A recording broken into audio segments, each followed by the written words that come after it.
Okay, so just here to document some of the how the scholarship committee got started and how that all got together. But first, I'll have you introduce yourselves, and then I'm Carlene Schemper. And I'm Candice Hoffman. You go first. Okay, what I recall is my husband was on the board in 1988, and at a board meeting, it was brought up to start a scholarship committee. And I remember my husband coming home and feeling, we don't have any money, how are we going to give money away? But I think as harvesters, our most valuable asset is our children.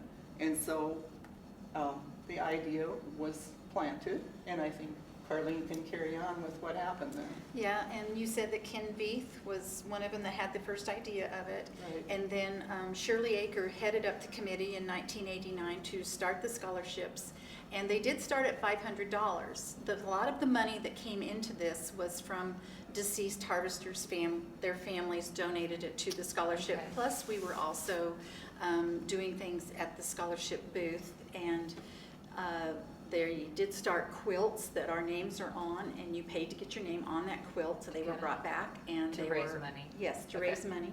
They were auctioned and also raffled, which they still are today. okay, And that's where a lot of our money came from for our scholarships.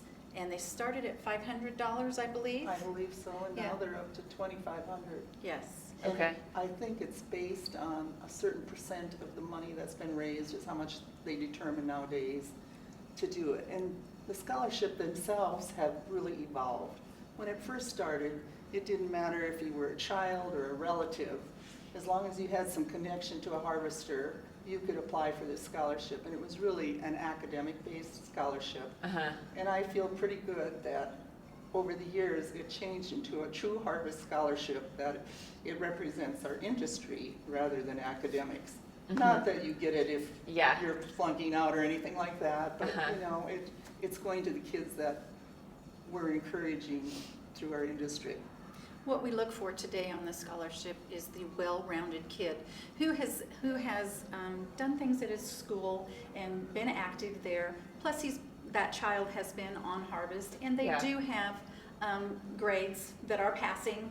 They don't have to be a super scholar or anything, but they do have to have a connection with harvest, and just a well-rounded individual is what we're looking for today. Okay.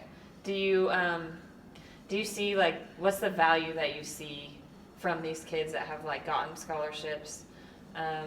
Maybe that, like, they've gone and used them. I don't know. My son is going to be president this next coming year, and he was a recipient of one of those $500 scholarships years ago. And I have been asking the last few years, when we present the scholarship, for any children, any of the kids that have received the scholarship that are here today to stand up and be recognized. And I am really surprised at how many stand up in the audience. Yeah. And they have come back to us in one way or another. Which is amazing that Yes. that many people, if they've received that scholarship, they've gone on maybe to get an education, but then they come back to where. I think their roots are always in harvest, and that's exemplified with the kids that get the scholarship. They're very appreciative. Of what they've, like, been given. Right. And Yeah, they're very proud to be Yeah. a part of this organization, even if it was just their childhood. Yeah. They're still very proud of it. Yeah, it's definitely probably something that you don't see a lot of, I also think for our organization to give the amount of money away in a scholarship Yeah. is something really to be proud of, because when you look at other organizations, they're lucky if they give one probably $2,500 scholarship away. I think this year it's 3, so it's quite enough. Yeah, so accomplishment for on our average, organization. how many scholarships are given usually? 6 is what we limited it to, because we want to keep it an honor, Yeah. not just you apply and you get it. And years ago, we used to have up to like 22 kids apply per year, Okay. which was really hard to pick out Yeah. who should have it, who shouldn't. And maybe we should talk a little bit about how they're selected. They have guidelines that they have to follow. They have to apply with certain criteria met at a certain date. So some of them are upset sometimes, but they miss the deadline, or they don't have something that's included. And so to keep it fair, these guidelines are supposed to be met. And any identifying information is taken off of the score sheet when it's sent to the committee to do the selections. So they try to be as unbiased and as fair as they can. Yeah, when we receive the scholarships applications with all of the identifiers marked out, then there is a conference call amongst them. And actually, the executive secretary is not supposed to send it on to us if they have not put all that criteria in there. We are not supposed to ever see it. And we see no names whatsoever on it. No school names, no communities. Yeah, and that way it's just judged fairly, I feel. Yeah, I agree. Probably another thing is it's a rewarding experience to serve on the committee. You get to see, your start of the year, you're asking people to be on it or to help make a quilt or do something to serve on it and to see the accomplishment on the night when they're presented. It's fun to see the kids here if they can, and the pride of their parents. The quilts have really been a very good moneymaker over the years.